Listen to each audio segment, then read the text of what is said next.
ఎందుకంటే ఆయన ముందుగా అనుకోలేదు, అప్పటికప్పుడు ఆవేశంతో ఆయన తీసుకున్న డెసిషన్. అంతే కదా, మీకు ఒక భాష, మీరు తెలుగువాడిగా మీకు నేషనల్ అవార్డు వచ్చినప్పుడు ఆ తెలుగుని గౌరవించినప్పుడు ఆ అవార్డుకి విలువ లేనట్టే కదా, ఇచ్చేశాడు. కానీ మళ్ళా పెదనాన్నగారి రీసెర్చ్ వల్లే వచ్చింది. మేము చాలా సంతోషిస్తాం ఆ విషయంలో. అండ్ ఇంకో విషయానికి వస్తే, ఈ మధ్యకాలంలో రచయితలకి రాయల్టీస్ అని చెప్పి కొత్తగా వారి పాటలు వింటుంటే దాంట్లో రాయల్టీస్ వస్తున్నాయి అన్నమాట. ఇది వారి కుటుంబ సభ్యులకి తరతరాలకి ఒక తరగని ఆస్తి అనుకోవచ్చు. అది ఎంత వస్తుందో ఏమొస్తుందో నాకు తెలియదు. దీంట్లో నేను చెప్పదలుచుకుంది ఏంటంటే, మా నాన్నగారిని ఆయన ఎంబి శ్రీనివాస గారిని ఒక మలయాళీ మ్యూజిక్ డైరెక్టర్ ఆయన చేర్పించారండి 1980లో ఐపీఆర్ఎస్లో మెంబర్గా. అప్పటి నుంచి ఆ విషయాలన్నీ తెలుసుకుని ఆయనతో మాట్లాడి, దాదాపు తెలుగు ఇండస్ట్రీలో ఆ కాలంలో ఉన్న ప్రతి సంగీత దర్శకుడిని రచయితని ఆయన చేర్పించాడండి మా ఫాదర్. మీరు చేరితే భవిష్యత్తులో మీకు మీ కుటుంబానికి మంచి జరుగుతుందని ఐపీఆర్ఎస్లో చేర్పించాడు. ఆ రకంగా నిన్న మొన్నటి వరకు వచ్చిన మన కీరవాణి, మణిశర్మ, వీళ్ళందరూ కోటి, వీళ్ళందరూ కూడా మా నాన్నగారు చెప్పిన తర్వాత జాయిన్ అయ్యారు. అందరూ పరిపూర్ణంగా ఉండి దాన్ని నేను కొనసాగిస్తూ, అలాగే ఆయన కొంతమంది యువ రచయితలు ఆ కాలంలో వచ్చిన వాళ్ళు కొన్ని ఇబ్బందులు పడుతుంటే దర్శకుల వల్ల వాళ్ళ పాటలు మార్చి పాడించడమో, లేకపోతే నలుగురు చేత రాయించి ఒకళ్ళ పాట పెట్టుకోవటమో, లేకపోతే 2-4 మిక్స్ చేసి ఒక పాట తయారు చేయటమో జరిగేదండి.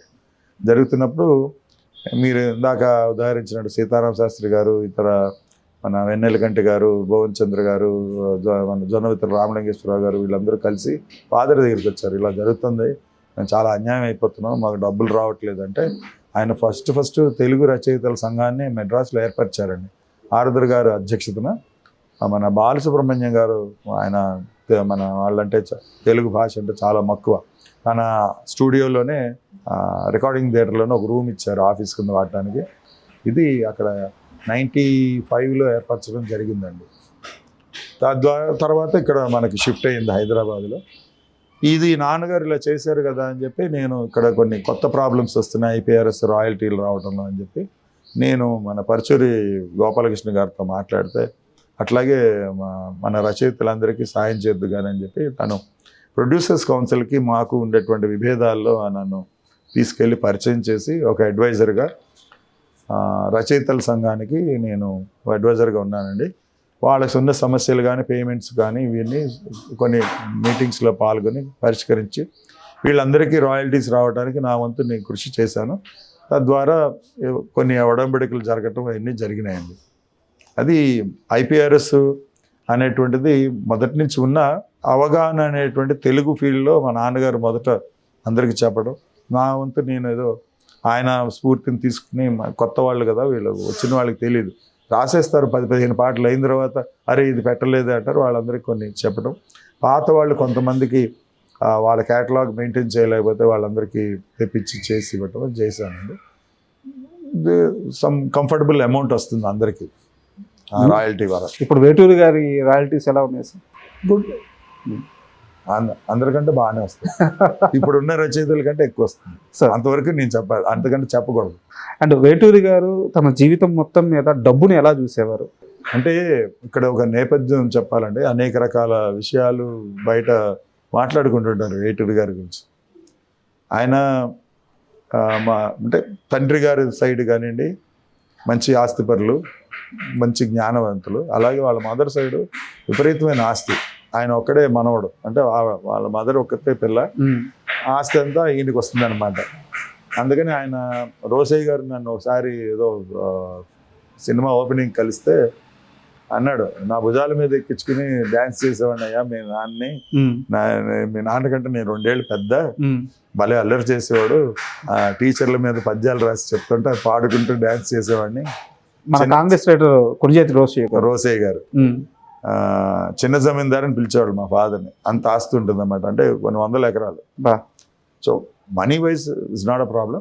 కొన్ని ఆటుపోట్లు వ్యాపారపరంగా ఆయన కొన్ని చోట్ల వ్యాపారం చేయకూడని చోట చేయటం, కొన్ని ఇది ఆంక్షలు, పెద్దవాళ్ళు పెట్టిన ఆంక్షల వల్ల అట్లా ఇది ఉంది. కానీ we are well to do. And ఇప్పుడున్న వాళ్ళకంటే ఆస్తిపరులం, అంతవరకు నేను చెప్పగలను.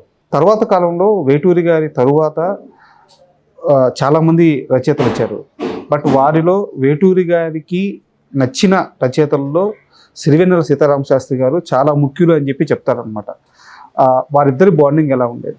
ఒకటి దీంట్లో నేను చెప్పదలుచుకుంది ఏంటంటే, నాన్నగారిది ఎక్స్పీరియన్స్ అంతా సీనియర్స్తో, అంటే ఆయన జర్నలిస్ట్గా కలిసి తిరిగిన చేసిన ఆయనకంట వయసులో ఒక 10 ఏళ్ళు 15 ఏళ్ళు 20 ఏళ్ళు దాదాపు 30 ఏళ్ళు పైన వాళ్ళు కూడా ఆయన సాన్నిహిత్యంగా మెలిగినది. ఈ కొత్త తరం వచ్చేటప్పటికి వీళ్ళది వేరే పందా ఉంటుంది. ఎందుకంటే సీతారామ శాస్త్రి గారు ఆయన వచ్చిన తర్వాత 12 ఏళ్ళకి ఇప్పుడు 4 వచ్చారు. వీళ్ళది వేరే పందా ఉంటుంది. సో ఇంటిమసీ ఏర్పడటానికి వీళ్ళకి ఆ మెచ్యూరిటీ ఉండాలి, అవకాశం ఉండాలి. ఇద్దరు కలిసి పనిచేసే పిక్చర్స్ తక్కువ. ఈయన పిక్చర్స్ వేరుగా ఉంటాయి, వాళ్ళ పిక్చర్స్ వేరుగా ఉంటాయి. సో ఎదురుపడ్డప్పుడు వాళ్ళ రచనల గురించి ఎప్పుడైనా తెలిసినా చేసినా వాళ్ళని ఎంకరేజ్ చేస్తూ మాట్లాడటం చేయటం జరిగేది. ముఖ్యంగా సీతారామ శాస్త్రి గారు, జొన్నవిత్తులు గారు కొంచెం ఫ్యామిలీ ఫ్రెండ్. ఎందుకంటే విజయవాడ వాళ్ళది కూడా, మేము కూడా విజయవాడ వాస్తవ్యం కాబట్టి తను ఎక్కువ ఇంటికి వచ్చి వెళ్ళేవాడు. ఇంటిమేసి ఎక్కువ జొన్నవిత్తులు రామలేశ్వరరావు గారితో ఉండేది. మిగతా వారితో మా బాలసుబ్రహ్మణ్యం గారు మిత్రుడు కాబట్టి వెన్నెలకంటి గారు ఆ విధంగా ఎదురుపడేవాడు. ఎప్పుడైనా సినిమాల్లో కలిసి పనిచేస్తున్నప్పుడు సీతారామ శాస్త్రి గారు ప్రతి చోట కూడా వాళ్ళు రాసిన పాట గురించి తెలిసినప్పుడు వాళ్ళని ఎంకరేజ్ చేస్తూ ఇలా బాగుంది, ఇలా ఇంకా మంచిగా రాస్తే బాగుంటుంది, ఇంకేదైనా బెటర్గా ఉంటే బాగుంటుంది అంటే ఉత్సాహంగానే చెప్పేవారు.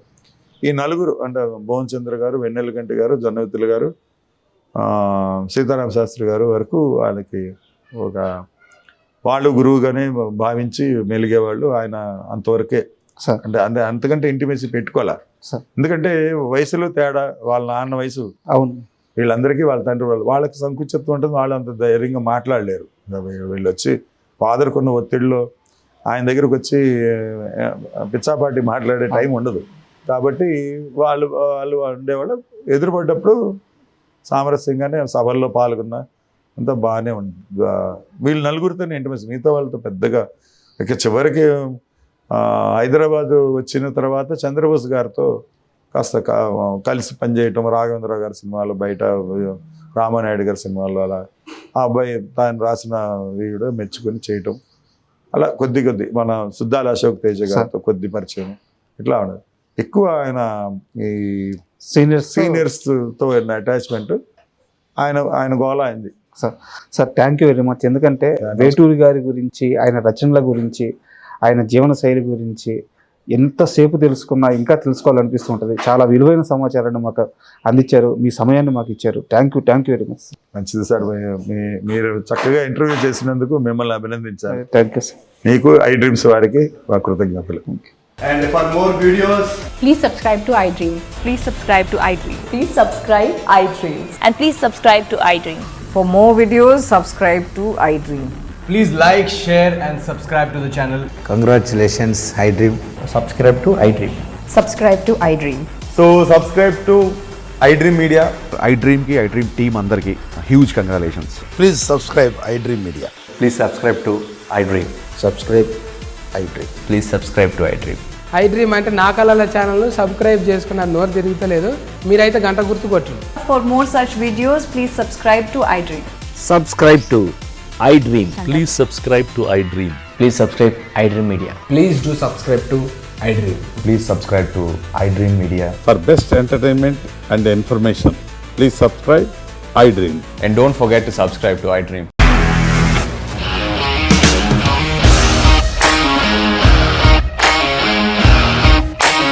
ఇండస్ట్రీలో కమిట్మెంట్ ఇష్యూస్ వస్తే నీకు కూడా వచ్చినట్టు? మార్నింగ్ తీసుకెళ్ళాలంటే కొట్టి పడేసాడు.